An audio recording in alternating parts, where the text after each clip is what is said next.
guys, M-Tech Guy here, and today we're going to be taking another oil sample from the E60 M5 and sending it out for analysis as promised. So I am due another oil change today. It's been about 6 months since the last one. I always do it every 6 months or 5,000 kilometers, whichever comes first.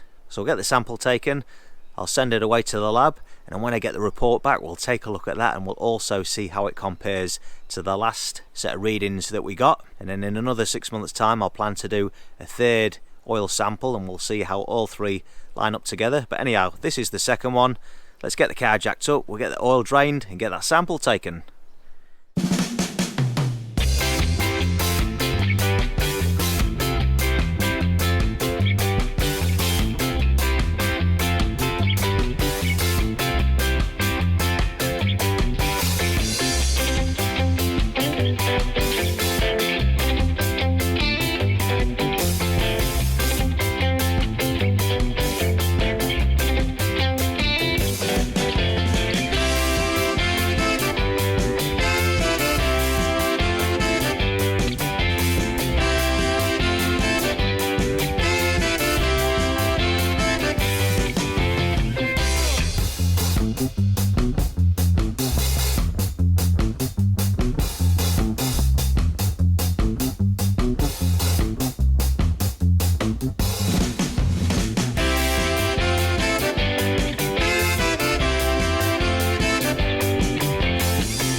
Right, so that's the second sample to send off to the lab.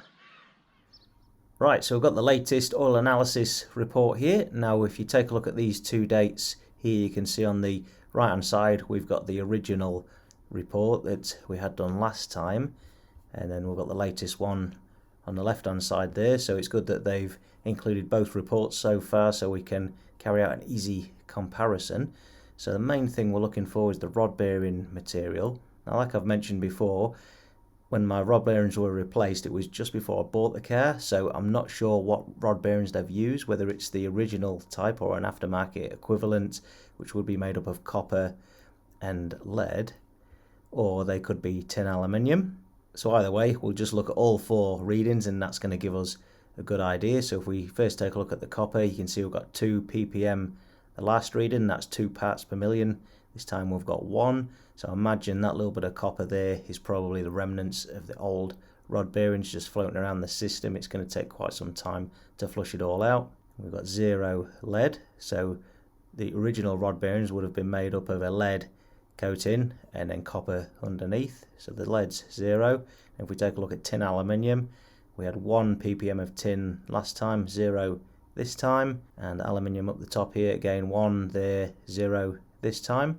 Now, as you can see, it's been almost 6 months between the two dates from the first oil analysis I'd carried out to the second one, and I've done more or less the same amount of kilometers.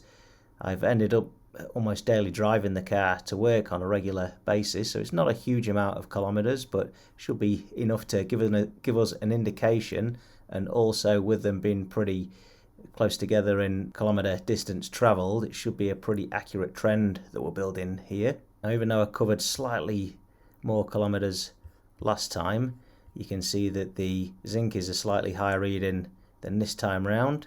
Same with the molybdenum. So interesting. I thought that would have broken down less with the less amount of Ks, but to be honest with you, the figures are pretty close there, so I'm not going to worry about that too much. Silicon's 2 and 2, so I'm not going to worry about that either. We take a look over the right hand side here, we've got 0 soot, which is a good indication. Oxidization is pretty uniform, and we've got 0 water in there, so I'm pleased about that. and the viscosities have more or less stayed the same in between each analysis that I've carried out. So it certainly hasn't broken down too much in the short space of time between my oil changes. Now I probably could go quite a bit longer with the intervals, but I don't like to. I like to do them every 6 months or 5,000 kilometers, whichever comes first. And as you can see, even though this says meters, I have actually input this as kilometers on the samples that I sent in. So I don't know, approximately 12,000 kilometers on the oil in between each change so far. So there we have it. Everything's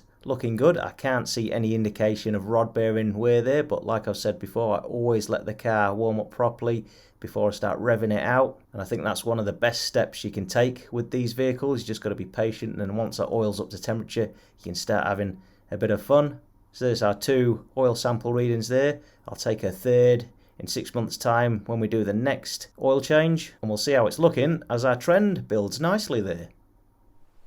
Alright guys, so that's the second oil analysis now completed. Interesting how the readings stack up against the last ones.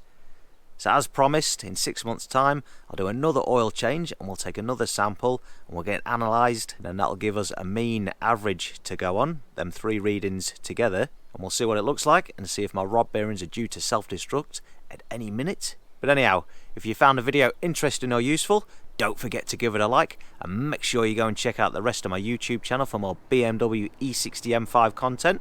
Consider subscribing if that's your cup of tea. I'm MTech Guy. Thanks a lot for watching.